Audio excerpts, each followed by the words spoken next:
32.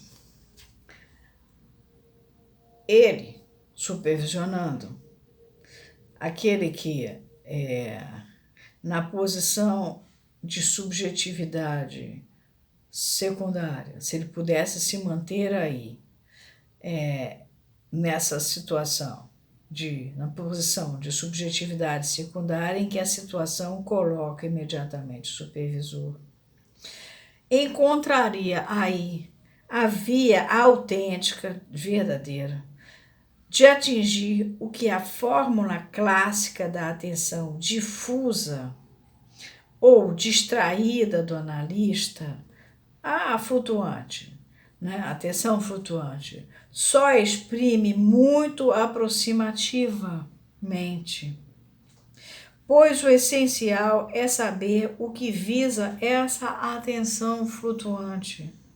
Não certamente um objeto para além da fala do sujeito, como alguns se empenham em nunca perder de vista. E ele fala, e todo o nosso trabalho está aí para demonstrá-lo.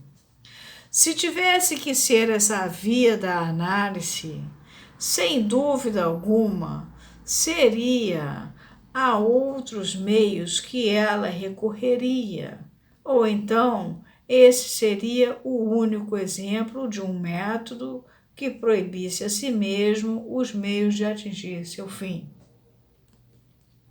O único objeto que está ao alcance do analista é a relação imaginária que o liga ao sujeito com o eu, moi.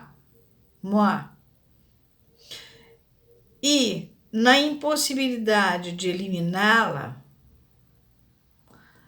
é-lhe impossível servir-se dela para regular o afluxo de seus ouvidos, segundo o uso que a fisiologia, de acordo com o Evangelho, mostra ser normal fazer, ouvidos para não ouvir, ou dito de outra maneira, para fazer a detecção do que deve ser ouvido. Pois não existem outros, nem terceiro nem quarto ouvidos para uma transaudição que se pretenderia direta do inconsciente pelo inconsciente. Diremos que convém diremos o que convém pensar dessa pretensa comunicação.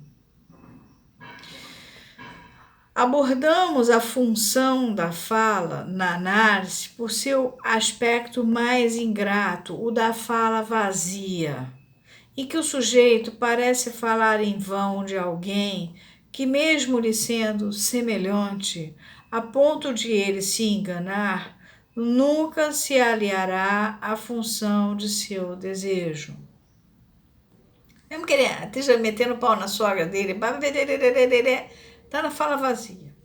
Aí mostramos a fonte da depreciação, da perda de valor crescente de que a fala tem sido objeto na teoria e na técnica.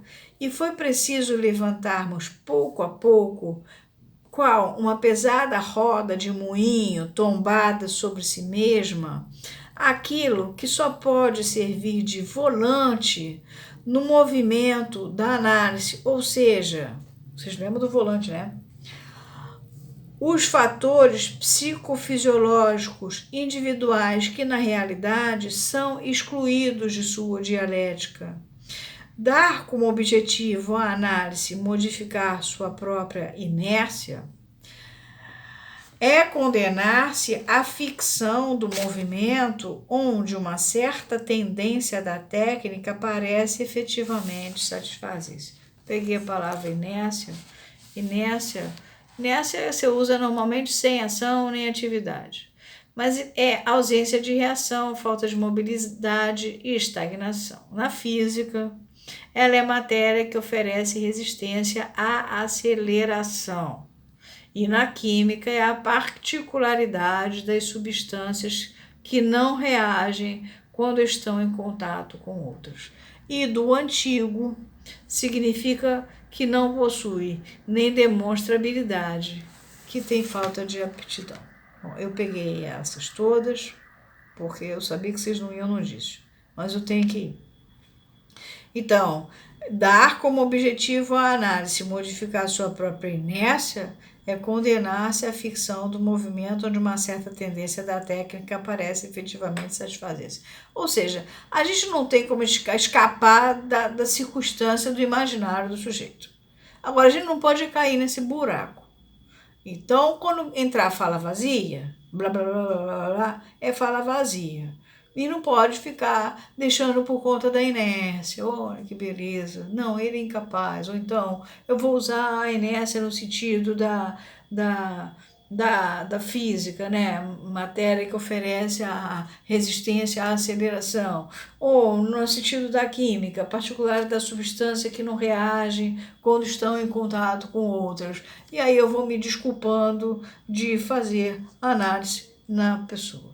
A gente para aqui, a gente já está até adiantado. Eu adiantei alguns parágrafos aí nessa história. Na verdade, a gente já está no 31, 32, 33, 34. A gente vai entrar no 35.